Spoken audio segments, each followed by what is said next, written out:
Bolivia nace a la vida independiente con más de 2.300.000 kilómetros cuadrados, pero empieza a perder territorio a través de conflictos bélicos o algunos tratados diplomáticos. Perdemos la guerra del Chaco, perdemos la guerra del Pacífico, perdemos el Acre. Bueno, eso es lo que nos han contado de manera insistente. Pero me animo a decir que la historia no está completa. Hay varios escenarios donde se muestra al país victorioso. Y hoy vamos a tener la oportunidad de hablar sobre esto. Quiero en principio darle la más cordial bienvenida y agradecerle de forma reiterativa al general Omar Cordero. Él es presidente del Centro de Diplomados de Altos Estudios Nacionales.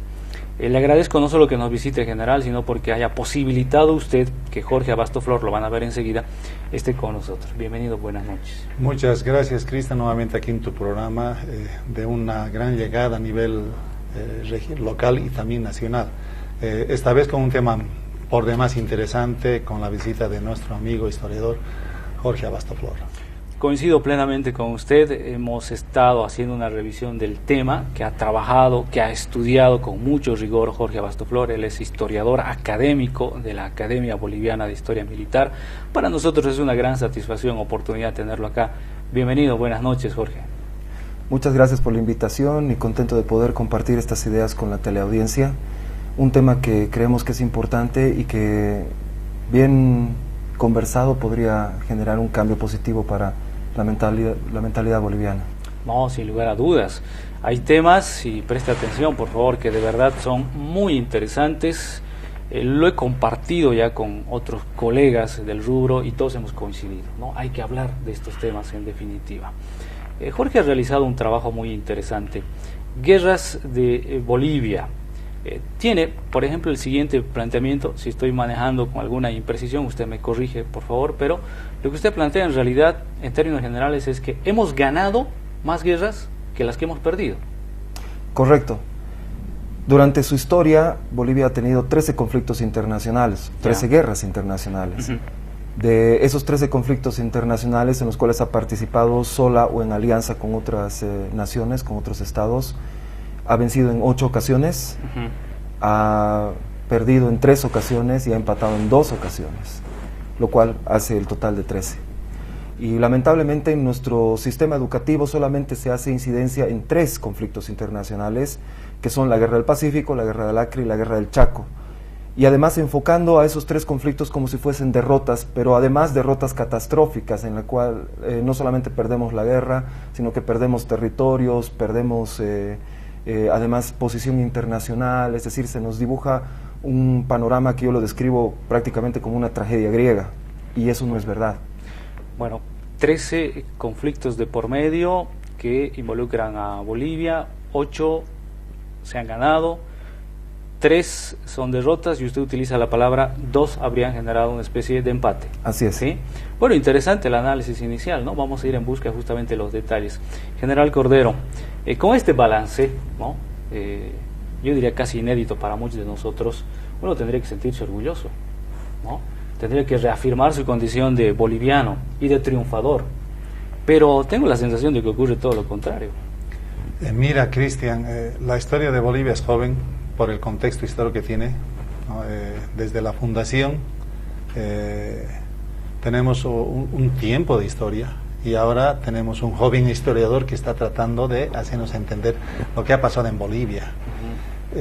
Y la paradoja es que las Fuerzas Armadas tienen poco conocimiento sobre lo que aquí menciona nuestro amigo historiador. ¿En serio? Yo quisiera ser honesto y decir, las Fuerzas Armadas tienen un texto oficial de historia. Yo he pasado todas las escuelas donde hemos pasado clases de historia, y no tenemos un libro con un autor determinado al cual estudiamos. Tenemos textos que son la recopilación de varios hechos históricos, ¿no? Y yo he asistido por lo menos 5 veces a las conferencias que ha dado nuestro amigo Jorge Abasto Flor, y seguiría asistiendo, ¿no? 6, 7, 8 veces. Y da unos datos tan interesantes. Bueno, dice que existe la historia y la historia oficial, ¿no? La historia oficial entendida como La de un país que desarrolla su historia, la escribe, la modifica con intenciones no sé qué, la van y la... Dicen que la historia oficial siempre tiene sus riesgos, ¿no? Tiene sus riesgos porque la puedes modificar, no la puedes modificar, y la historia en sí debe ser honesta, ¿no? Claro. Entonces, ese es el problema de las Fuerzas Armadas. Honestamente, tenemos poco conocimiento de lo que él menciona y no hacemos un análisis tan profundo sobre lo que ha pasado en la historia. Bueno, aquí vamos a hacer ese análisis profundo, ¿no? Al estilo del programa, intentaremos hacerlo. Jorge, creo que sí, ¿no? Todos los países construyen su historia oficial, pero hay una tendencia a que todos los países proyectan sus buenos momentos, sus grandes triunfos, sus glorias, ¿no?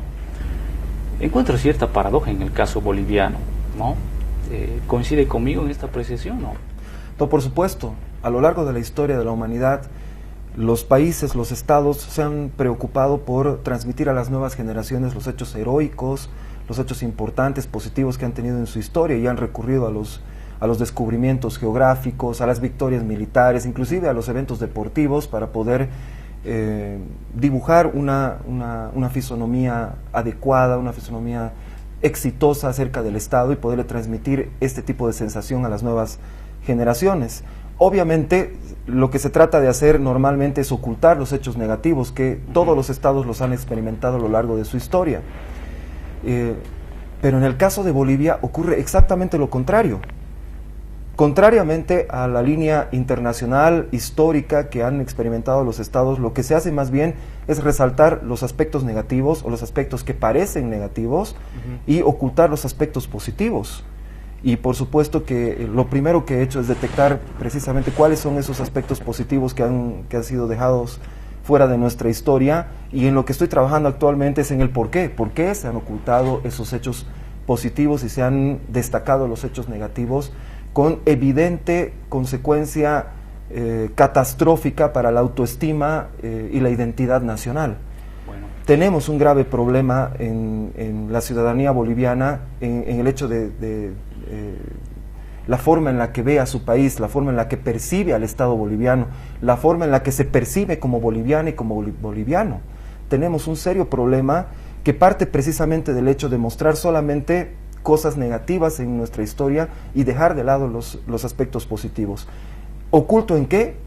En una especie de autocrítica, pero una autocrítica totalmente perversa, que nos hace ver un país negativo, nos hace ver una sociedad negativa, y por supuesto nos hace vernos a nosotras y a nosotros mismos como personas intrascendentes, que no tenemos además oportunidad de aspirar a un futuro grandioso.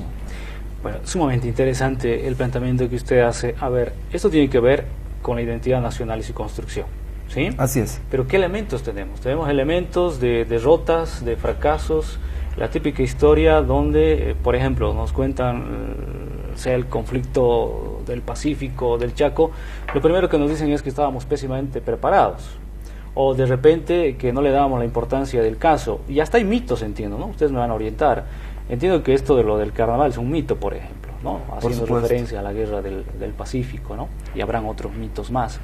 Bueno, en base a esto que acabamos de escuchar, general, que nos dice Jorge Abastoflor, ¿qué elementos considera usted que están, como bien decía Jorge, escondidos, suprimidos de repente, ¿no? Porque reiteremos un poco lo que hemos dicho, es guerra del Chaco, Pacífico y Acre. Y pare de contar, ¿sí? Digamos que hasta ahí, ¿sí? Pero aquí vamos a enumerar 13, ¿sí? Pero les reitero la pregunta, de manera inicial, porque luego vamos a ser más precisos en los 13 eventos, ¿no? ¿Qué se ha suprimido en su criterio que es importante y que las Fuerzas Armadas deberían saber? Mira, Jorge te va a dar un detalle completo de lo que se ha suprimido. Yo podría denominarle la historia falsificada, ¿no? ¿Cuáles son los motivos de un Estado, de gobierno en gobierno desde la fundación, para ocultar esta información? En el marco de las relaciones mutuas de buena confianza entre los países vecinos y no vecinos, parecería que se da mucha más importancia a ellos, ¿no? Para evitar, si existe una guerra con un país X y nosotros tuvimos una victoria, ¿cuál será la consecuencia de hacer pública esa derrota? cuáles serán las relaciones futuras mutuas con ese país. Entonces, si va a perjudicar esas relaciones, las oculto, ¿no es cierto?, por motivos políticos, conveniencias políticas, etcétera, en la relación internacional. Sin embargo, el beneficio supuesto que podría haber con ese país va a ser en detrimento completamente de la población. Pequeños, niños, jóvenes, adultos como nosotros, que pensamos que tenemos solo 3 guerras y hemos perdido. Entonces, ¿dónde va nuestra autoestima? Cuando vamos a jugar fútbol ya sabemos que vamos a perder por ese sentimiento. Bueno, yo creo que eso influye también, ¿no? Claro, o sea, ¿cómo nos va a ir hoy en los Juegos Panamericanos o en las Olimpiadas? No, seguro que perdemos, ¿no? Porque como siempre hemos perdido, bueno. Es la mentalidad. Solemos decir eso, ¿no? Así ¿Usted es. ha identificado eso, Jorge? Por supuesto, porque en realidad este estudio, esta investigación no comenzó siendo un estudio histórico. Lo que deseaba hacer es averiguar por qué la autoestima de la boliviana y del boliviano era tan baja, de hecho la más baja del continente americano. ¿Usted ya identificó eso y se inquieta por eso? Así es, eso fue lo que se identificó primero, la baja autoestima. Y lo que queríamos saber en la investigación era por qué existía esa baja autoestima. Entonces llegamos al tema de la historia. Muy buena pregunta, de verdad. Solo por tema de tiempo, porque quiero tratar de abarcar, no sé si los 13 puntos que están señalados acá, pero algunos más que otros los vamos a desarrollar. A ver, ¿cuáles son esos momentos que han sido omitidos o que han sido cortados de nuestra historia? Llámense guerras donde Bolivia ha participado, ya sea como país o en alianza. Usted nos explicará, Jorge, qué deberíamos destacar. ¿Cuándo empieza esto, por ejemplo? Bueno, empieza muy temprano en nuestra historia, es decir, el ocultamiento de nuestra historia de éxitos comienza precisamente desde el nacimiento. Una cosa que siempre me gusta destacar es el hecho de que todos los países que son nuestros vecinos ya han celebrado su bicentenario, por ejemplo. Lo han celebrado el año 2010, celebrando un bicentenario de una guerra de independencia que comenzó en 1810. Correcto. Pero Bolivia tiene que esperar hasta el 2025 para su bicentenario. ¿Por qué? Porque será el último en este contexto. Así es, pero a ver, notemos que todos celebran su fecha de independencia en el momento que ha comenzado su guerra de independencia, no en el momento en el que termina, todos excepto Bolivia. Bolivia, en lugar de celebrar las fechas que tienen que ver con 1809, por ejemplo, por la revolución de Chuquisaco, la revolución de la paz, o 1810, las revoluciones en las demás ciudades, incluyendo Cochabamba, Santa Cruz, por ejemplo, lo que hace es celebrar su independencia, no en el momento en el que comienza, no celebrando el momento en el que comienza su guerra de independencia, sino celebrando el momento en el que termina. Por eso es que vamos a celebrar nuestro bicentenario el 2025. Pero aquí, ¿qué es lo que ha sucedido? Por supuesto que nos damos cuenta que se le ha dado todo el honor y la gloria de la guerra de independencia a Simón Bolívar y Antonio José de Sucre. Cuando el ejército que comandaban aquí, en lo que actualmente es Bolivia, no hizo ni un solo disparo por la causa de la independencia. Ya. Le interrumpo un ratito porque, sí, insisto, es muy interesante lo que usted acaba de dar, lo voy a subrayar. A ver, la mayoría de los países le ponen como fecha de independencia el momento en que inició Así es. el conflicto.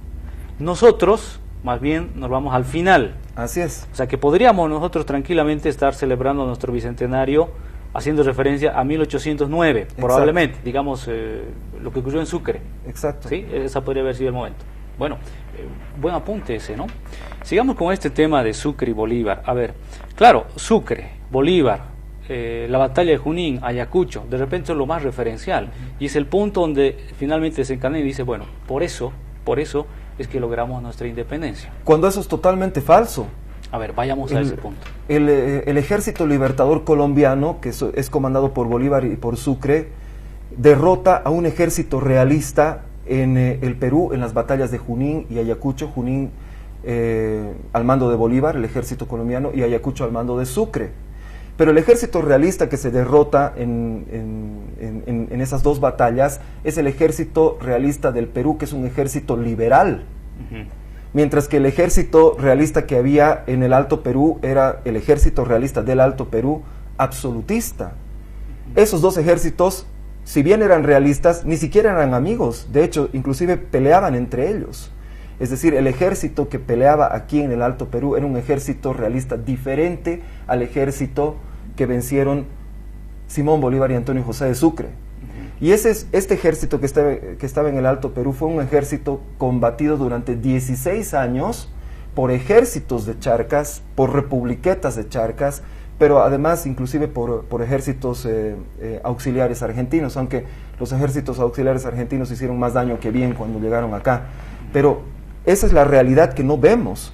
El ejército que vencieron Antonio José de Sucre y Simón Bolívar es un ejército diferente al ejército realista contra el que nuestros antepasados lucharon durante 16 años en nuestro país. Y claro, en el momento en el que les decimos, ustedes, Antonio José de Sucre, Simón Bolívar, son nuestros libertadores, lo que hacemos es descartar 16 años de nuestra historia, que son los 16 años de nuestra independencia. Lo cual implica injusticia y el desconocimiento de muchas personas, héroes, llámese como se llame la palabra más pertinente, pero de verdad, o sea, cortamos, suprimimos eso, ¿no? Así es.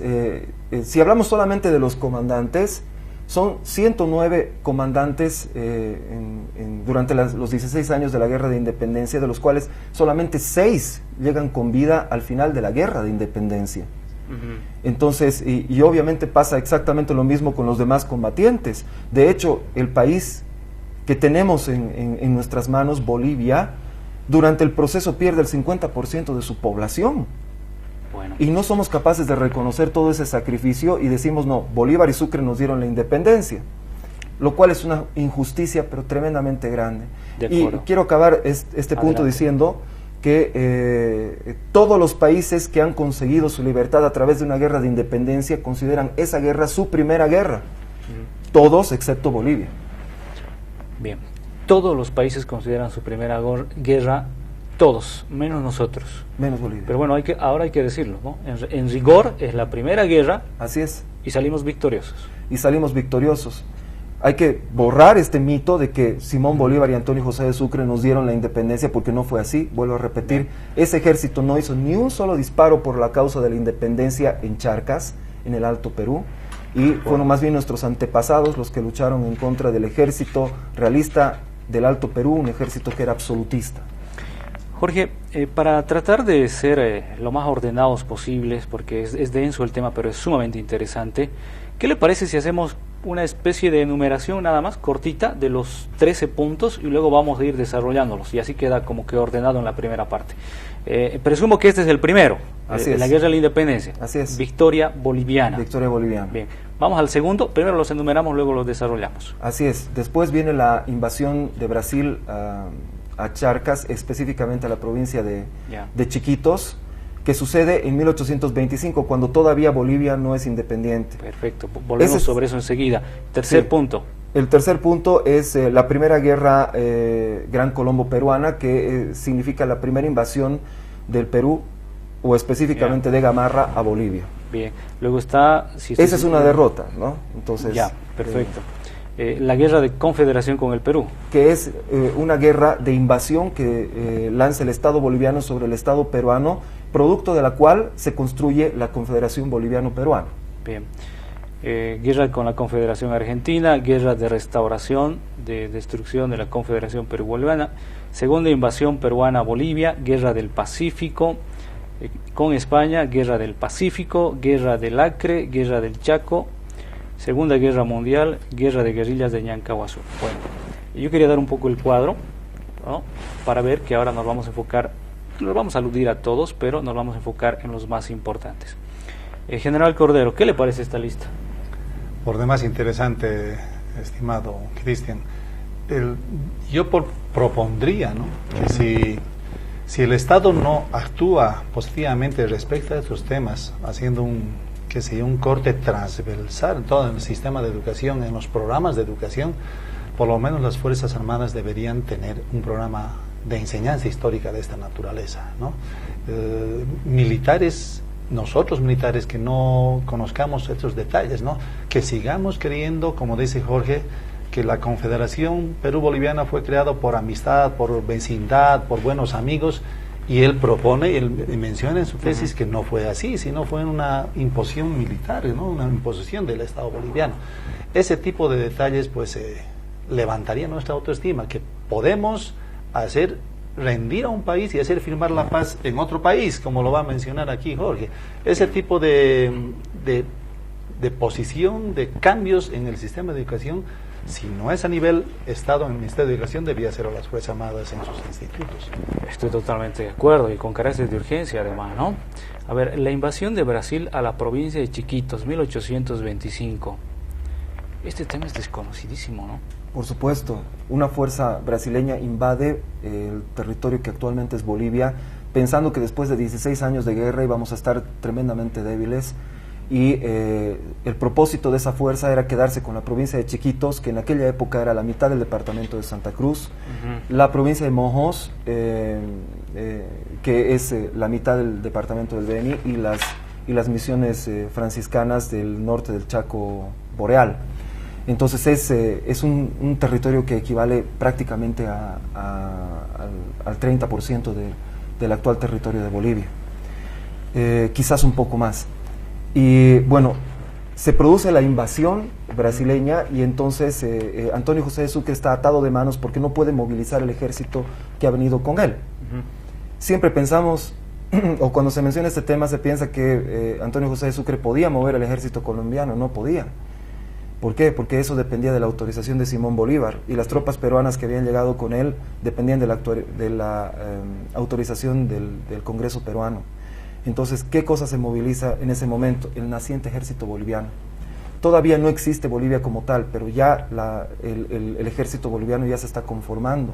Lo que vamos a llamar posteriormente los colorados de Bolivia se movilizan en aquella época, y ante la movilización de este ejército, la fuerza brasileña se repliega. Hay una amenaza de parte de Antonio José de Sucre de que si no sucedía esto, el repliegue de la fuerza brasileña, entonces se iba a pasar a la invasión del Brasil. ¿Y quiénes iban a invadir el territorio brasileño? Eran las tropas bolivianas. Se produce el repliegue de las fuerzas brasileñas ante el avance de las tropas bolivianas, y el 6 de agosto de 1825, el mismo día en que se firma nuestra acta de independencia, el emperador del Brasil, Pedro, lo que hace es publicar una disculpa en los periódicos brasileños, en donde dice, bueno, perdón por haber hecho la invasión, no lo vamos a hacer nunca más, y se repliega. Entonces se da el caso único en América de que un país que está naciendo a la vida independiente no se está liberando de un imperio, sino de dos. Claro. Del imperio español en este caso y del imperio brasileño. Está por demás que yo le pregunte si fue victoria o derrota, pero está clarísimo, ¿no? Chiquitos hoy nos pertenece, pero además ha hecho usted las aclaraciones del caso. Claro. Lo que me sorprende es que este es un evento de verdad, yo creo que hemos usado bien esta palabra, ¿no? Está suprimido, está cortado, o sea, algo ha sucedido y desapareció esto, ¿no? La primera invasión peruana a Bolivia es la tercera referencia de esta relación que nos ha traído Jorge Abastoflor. A ver, en 1828. Sí. Resulta que hay una insurrección en contra de Sucre. Sus propias tropas, las tropas colombianas, se rebelan en contra de Sucre. Entonces esto lo aprovecha el general Gamarra, el general peruano, para invadir a Bolivia, supuestamente para proteger la vida de Antonio José de Sucre. Pero cuando él entra a territorio boliviano, ya existe Bolivia. El movimiento subversivo ha sido controlado por el ejército boliviano. Específicamente tienen mucho que ver los verdes. Cuando vemos desfilar el 23 de marzo están, ¿no?, los colorados, los amarillos, los verdes. Son los verdes los que se encargan de controlar esta insurrección, derrotando a los colombianos insurrectos. Una derrota que fue tan importante que el propio Antonio José de Sucre dijo: ustedes sois los vencedores de 15 años, refiriéndose a que el ejército boliviano había vencido a los vencedores de la guerra de independencia, que eran los colombianos.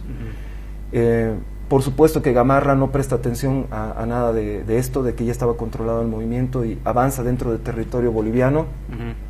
Y producto de este avance dentro del territorio boliviano es que Antonio José de Sucre deja la presidencia de Bolivia, y las últimas tropas colombianas que quedaban en nuestro país también dejan territorio boliviano.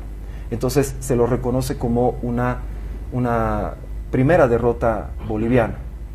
Y bueno, pero lo paradójico es que Antonio José de Sucre sale de territorio boliviano. Este conflicto crea una guerra entre Perú y Colombia.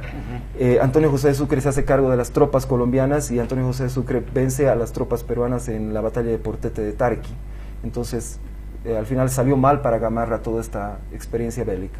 Pero para Bolivia, bueno, claro.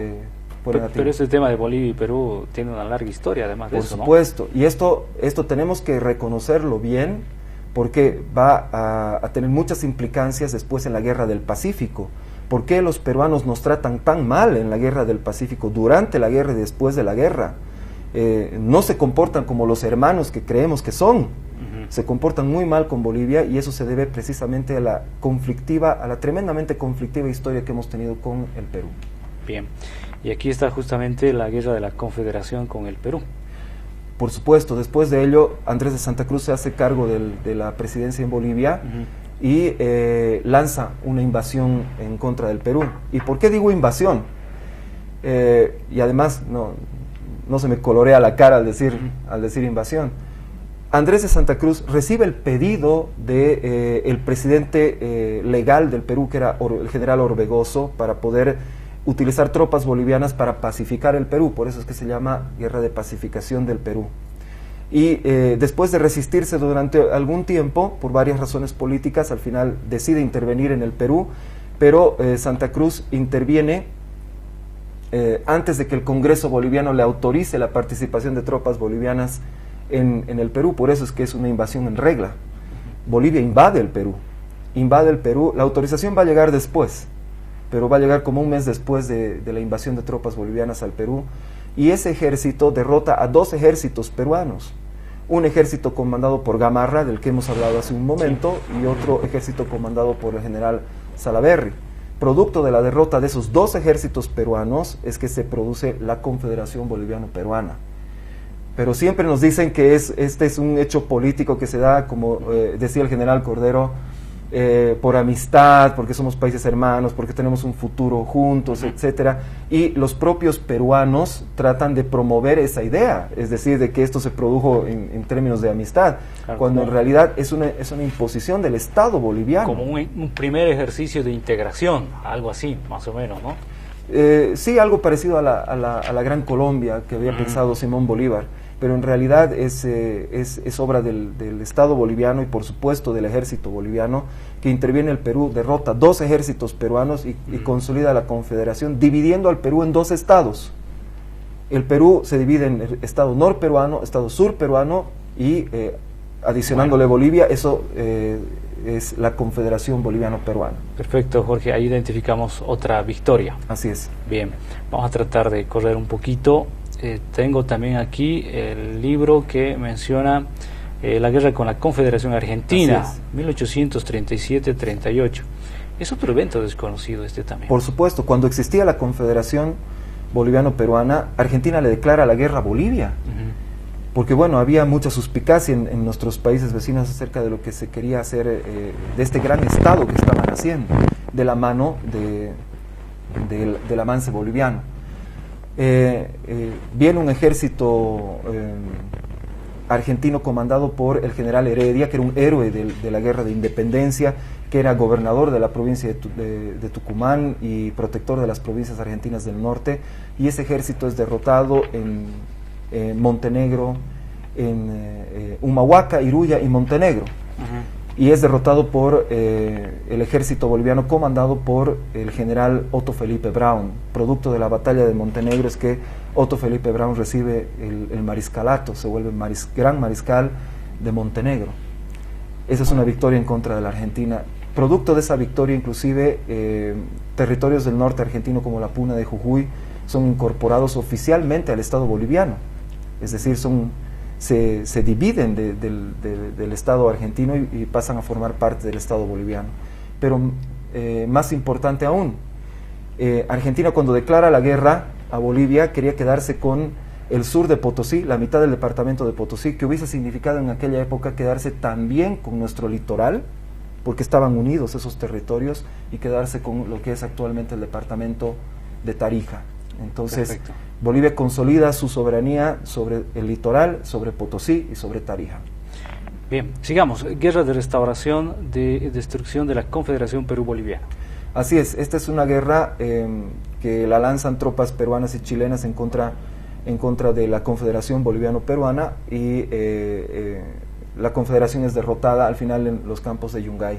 A mí me gusta destacar, sin embargo, de esta guerra, lo que sucedió en Paucarpata. Un ejército chileno, peruano, viene hasta el interior de la Confederación, muy cerca de la ciudad de Arequipa, y es derrotado por Andrés de Santa Cruz, este ejército chileno que se rinde completamente, y en el momento en el que se rinde, que capitula, las tropas chilenas desfilan delante de los estandartes bolivianos y les rinden honores. ¿Por qué me gusta destacar esto? Porque los chilenos les gusta contar una historia en la que ellos nunca han perdido nada. De hecho, su grito de guerra de sus Fuerzas Armadas es siempre vencedores, nunca vencidos. No, son como el extremo de la historia, ¿no? Así es, el otro extremo de Bolivia, ¿no? Y no, pero esta derrota es pues catastrófica para el Estado chileno, porque inclusive los estandartes chilenos de los regimientos, de los batallones chilenos, le rinden honores a los estandartes y a la bandera boliviana en aquel evento de Paucarpata. Bien, la segunda invasión peruana a Bolivia. Gamarra, después de que cae la Confederación, intenta nuevamente invadir Bolivia.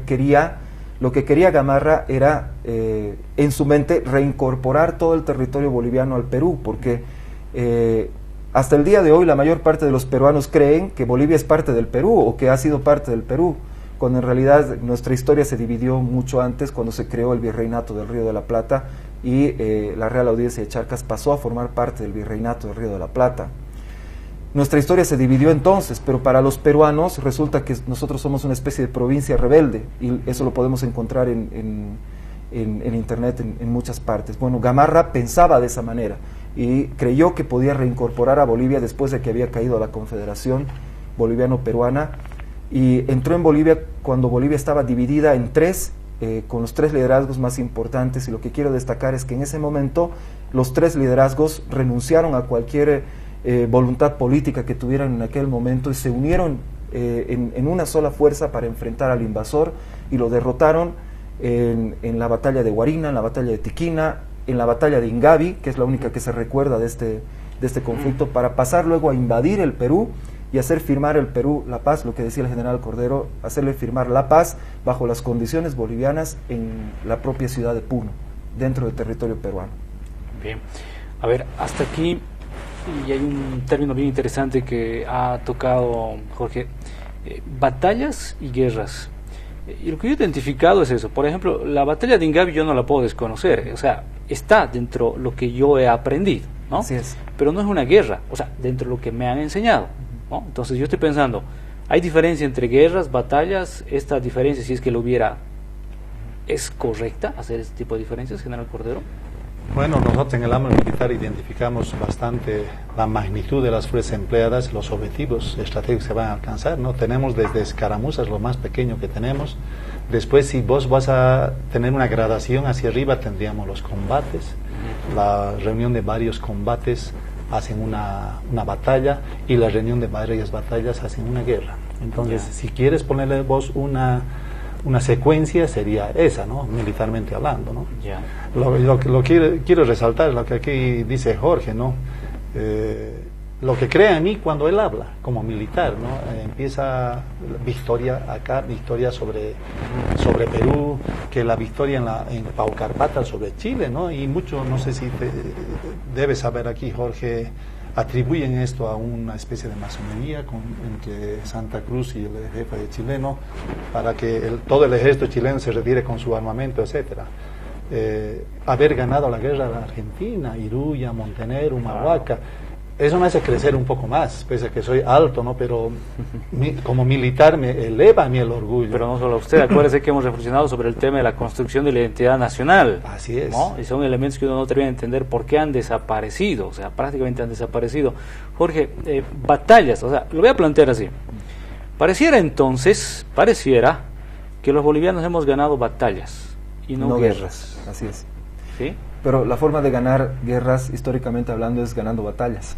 Entonces, obviamente, siempre hablo de este tema de la batalla de Ingavi, porque nos enseñan que hemos ganado la batalla de Ingavi, pero nadie nos dice que hemos ganado la guerra contra el Perú en 1841 y 42.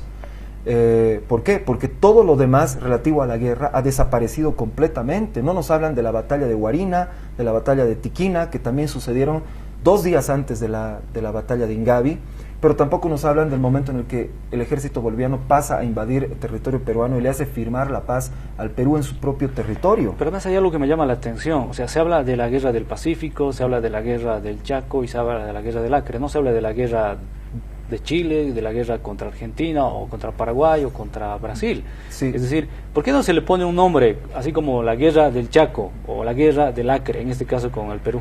Ahora le vamos a poner un nombre, sí, porque evidentemente hay guerras que no tienen nombre. La guerra contra el Perú de 1841 al 42 no tiene nombre, y tampoco la guerra contra la Argentina tampoco Normalmente tiene nombre. hace referencia a lo que se ganó o se perdió, lo que estaba en juego, digamos, Sí. ¿no? Y en ese momento, yo he estado revisando ya hace algún tiempo atrás, por ejemplo, los mapas, siempre me he inquietado por eso, cómo nacen los países, y como que cada uno tiene su versión. Si uno revisa la Sí. forma de los mapas peruanos, entiendo que ellos tenían muchas pretensiones sobre lo que hoy es territorio boliviano. De repente por ahí también se explica eso, ¿no? ¿Por qué? Sí, lo que pasa es que en nuestro país nos han enseñado a creer que tenemos grandes pérdidas territoriales, porque nos muestran un mapa que es totalmente falso, el mapa supuestamente del nacimiento de Bolivia. Las pérdidas territoriales, Así es. ese famoso, ¿no? Que Así tenemos que es una extensión grande totalmente ahí. falso. Ujú. Todos los países de Sudamérica tienen un mapa parecido a ese. Todos los países de Sudamérica, Sí, lo he porque visto. todos los países de Sudamérica arguyen haber perdido territorio, todos incluyendo Brasil, que es el más grande. Hasta Brasil cree que ha perdido territorios, cree que ha perdido el Uruguay, por ejemplo. Entonces, si quisiéramos compensar a todos los países por el territorio que creen haber perdido, necesitaríamos otra Sudamérica. Entonces, pero ¿qué ha pasado? Bolivia es el único país que ha convertido ese mapa de pérdidas territoriales en algo oficial. Todos los demás países lo tienen, pero no lo convierten en algo oficial, y menos aún lo ponen en sus aulas de clase, menos aún lo ponen en sus instituciones públicas. Jamás lo hacen. ¿Por qué? Porque todos tienen una historia de crecimiento, de engrandecimiento, de victoria. Todos excepto Bolivia. Menos nosotros, claro. Increíblemente ya no tenemos más tiempo y hemos llegado ni a la mitad, creo, ¿no? Ni a la mitad. Yo creo que tenemos un diálogo obligado. No quisiera cortarlo así, sin embargo, voy a recurrir una vez más a usted, Jorge, para que remarquemos probablemente lo más importante que está quedando suelto, y luego vamos a cerrar con un tema que me parece interesante que también nos han propuesto ustedes, ¿no? A mí me interesa saber un poco y hacer énfasis en por qué. ¿Por qué nos ha pasado esto? ¿Por qué suprimimos? ¿Por qué tenemos ese mapa, ¿no? que nos hace ver que teníamos tanto y hemos perdido tanto? Permítame esta palabra, ¿no? Entre comillas, ¿por qué hemos sido tan débiles, tan incompetentes, tan no sé qué, ¿no? ¿Por qué? Eso me interesa también al final. Pero en principio, de lo que nos está quedado pendiente, ¿destacaremos un punto que considere usted importante, Jorge? Yo creo que es importante hablar de la guerra del Acre y de la guerra del Chaco, Ya. que la ponen en nuestros libros de historia como derrota. Sí. En el Acre hubieron 2 campañas militares y las 2 campañas militares resultaron en victoria boliviana. La primera campaña, el ejército boliviano termina la campaña de forma invicta, sin haber perdido ni una sola batalla, y sin embargo ha pasado a nuestros libros de historia como una derrota, lo cual es tremendamente incomprensible si no vemos qué es lo que ha pasado políticamente en aquella época. Entonces eso quisiera remarcar, por eso es que ese es el primer evento que yo califico como empate. Y el otro es la guerra del Chaco, que en todas partes de Sudamérica, en los libros de historia, se sabe que los negociadores se reunieron bajo una premisa, y la premisa era que se iba a negociar una paz sin vencedores ni vencidos. Todos lo saben, menos las bolivianas y los bolivianos. Claro. Y lo que hemos hecho es convertirlo en una derrota catastrófica además, y en una derrota que ocasionó una revolución nacional, ¿no? Entonces, ¿y eso no se debe en parte por esa pretensión territorial que teníamos y por el mapa ese que acabamos de hacer referencia? por supuesto, pero también tenemos que contrastar con la pretensión territorial del Paraguay. El Paraguay quería un territorio que llegaba hasta el departamento del Beni. Entonces, contrastaremos lo que nosotros queríamos, que era llegar hasta Asunción, hasta su capital, ¿no? Lo cual es tremendamente irreal, como también la pretensión paraguaya de querer llegar hasta el Beni. Claro. Entonces, ambas pretensiones son irreales, no corresponden a la realidad, pero además, obviamente, en definitiva, nos llevaron a la guerra. Y usted en general, cuando ha conversado con excombatientes, ¿qué sentía? ¿Ellos se sentían ganadores o derrotados, los excombatientes? Mira, la mayoría de los excombatientes fue a la guerra simplemente porque tenía que ir, ¿no? Hay algunos excombatientes que sí se han preocupado por analizar, buscar la verdad, el por qué estaban peleando. Muchos de ellos se sentían derrotados, pero aquellos que analicen así a profundidad, como lo hace Jorge, No, dice, no, el objetivo militar era otro. Cuando se habla de una guerra, existe un objetivo que el Estado persigue con ese conflicto. Y si no lo consigue el otro país, pues hemos ganado la guerra. Es por demás interesante lo que menciona Jorge acá con su tesis. Es incomprensible lo que hace el Estado boliviano respecto a su historia. Porque más allá de lo que percibían los excombatientes, creo que nosotros somos los que los veíamos a ellos como perdedores. Así es. ¿Usted cree, Jorge? Así es. Porque ellos cuando salieron de la guerra, en realidad, cuando vemos las crónicas o lo que hablaban en aquella época, ellos no se sentían perdedores. Ha sido el Estado boliviano el que los ha hecho sentirse perdedores después. Y hemos tenido mucho la culpa a las ciudadanas y los ciudadanos bolivianos porque los hemos visto así, los hemos tratado mal. Eso es muy injusto, ¿no? Sí, me acuerdo cuando yo era niño, tenían que entrar los excombatientes al transporte público sin pagar. Era un derecho que el Estado boliviano les había dado, pero los transportistas los trataban muy mal y les cobraban y además les decían perdedores y de todo. Bueno. Hemos tenido culpa también la ciudadanía en eso. Y aquí viene la pregunta de rigor. A ver, ¿por qué? Y les voy a ser sincero. Estoy pensando en temas políticos, ¿no? Lo que siempre pasa, ¿no? O sea, me toca a mí, estoy en el poder y todo lo que ha hecho el anterior no sirve, está mal y lo tengo que destrozar. Un poco hasta el día de hoy yo siento eso, ¿no? Y muy superficialmente porque no conozco el tema a profundidad, pero le transmito la consulta, porque la consulta es rigor, con eso vamos a concluir. ¿Por qué estas distorsiones? Precisamente, tiene que ver con el cambio de élites políticas. No hemos desarrollado en Bolivia un sistema de circulación de las élites que funcione naturalmente, que funcione normalmente. Siempre la circulación de las élites en Bolivia se ha dado de forma conflictiva. Y lo que ha pasado, por ejemplo, para que la Guerra del Pacífico sea el trauma que es ahora, es que los liberales les han endilgado esa derrota, pero una derrota catastrófica, más grande de lo que se podía percibir en aquel momento. ¿Para qué? Para destruir a los conservadores y alejarlos del poder. Ahora, los liberales experimentaron exactamente lo mismo de parte de los republicanos. Los republicanos les acusaron de haber perdido la guerra del Acre, a pesar de que las dos campañas militares fueron un éxito y de que al final esto se resolvió con un intercambio de territorios con el Brasil. Les endilgaron una derrota del Acre que no existía en los papeles hasta ese momento. ¿Para qué? Para hacerse del poder y defenestrar a los liberales. Pero luego vinieron los nacionalistas revolucionarios y le hicieron exactamente lo mismo a los republicanos. Y les dijeron, ustedes han perdido la guerra del Chaco, a pesar de que los embajadores se reunieron sobre la premisa de sin vencedores ni vencidos, que eso es un empate, ¿no? Claro. Y les dijeron que era una derrota catastrófica y que la élite, y que la rosca minera, etcétera, y de repente algo que debía ser considerado en los libros de historia como un empate pasó a ser una derrota catastrófica. ¿Para qué? Para dar lugar a una explicación muy agarrada de los pelos, que es la justificación de la existencia de la revolución de 1952. ¿Por qué? Porque lo que dicen nuestros libros de historia, pero además varios textos en ciencias sociales, es que hubo tanto resentimiento, hubo tanto conflicto, hubo tanta negatividad en la guerra del Chaco, que las personas salieron tremendamente descontentas y ocasionaron la revolución del 52. Esa es la explicación, lo cual hasta matemáticamente es imposible, porque la guerra del Chaco comenzó en 1932 y la revolución del 52, bueno, en 1952. Hay 20 años de distancia. Claro. El soldado de la guerra del Chaco tenía 36, 37, 38 años cuando comenzó la revolución del 52. No puede ser el revolucionario del 52, pero esa fue la forma en la que explicaron cómo la derrota del Chaco ocasiona la revolución del 52. Claro.